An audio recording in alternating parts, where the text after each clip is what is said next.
வணக்கம். 2 ஸ்பூன் தேங்காய் துருவலோட 1 ஸ்பூன் ஊற வச்ச கசகசா, 4 முந்திரி, கொஞ்சமாக தண்ணி விட்டு பேஸ்ட்டாக அரைச்சிருக்கேன். மிக்ஸி ஜாரில்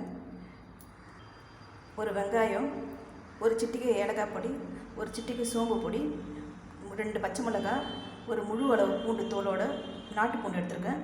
சின்ன துண்டு இஞ்சி போட்டு கரகரப்பாக தண்ணி விடாமல் பேஸ்ட்டாக அரைச்சிக்கணும்.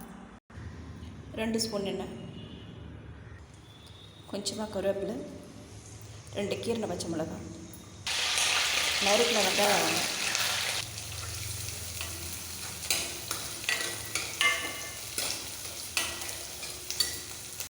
வெங்காயம் பாதி அளவு வதங்கினது அரைச்ச பேஸ்ட்டு.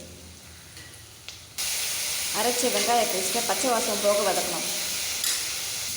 2 நிமிஷம் வதங்கினது நறுக்கின தக்காளி 2,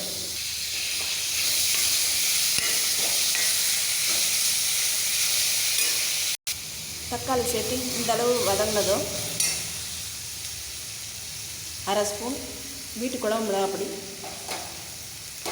உப்பு தேவைக்கேற்ப, மஞ்சப்பொடி 1/4 ஸ்பூன் லேசாக வதங்கினதும்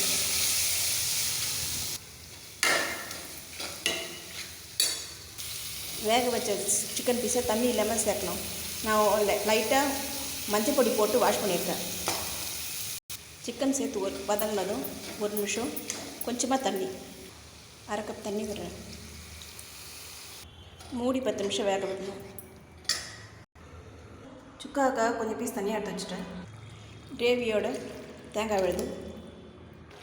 விழுது சேர்த்து ஒரு கொதி வரும்போது 1/4 ஸ்பூன் மிளகு பொடி சேர்த்து 2 நிமிஷம் கொதி வந்ததும் இறக்கிடலாம்.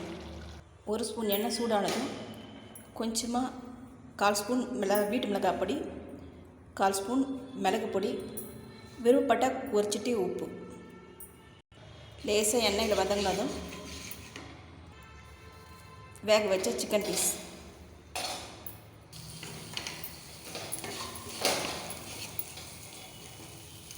ரெண்டு நிமிஷம் வதங்கினதும் இறக்கிடலாம். செவந்து வரும்போது சிக்கன் குழம்பு, சிக்கன் சுக்கா ஒரே சமையல், 2 விதமான டிஷ்ஷு. சாதத்தோடு சாப்பிட்லாம். தேங்காய் பிடிக்கலாம், தேங்காய் சேர்க்க வேண்டிய அவசியம் இல்லை. எல்லோரும் விரும்பி சாப்பிடுவாங்க.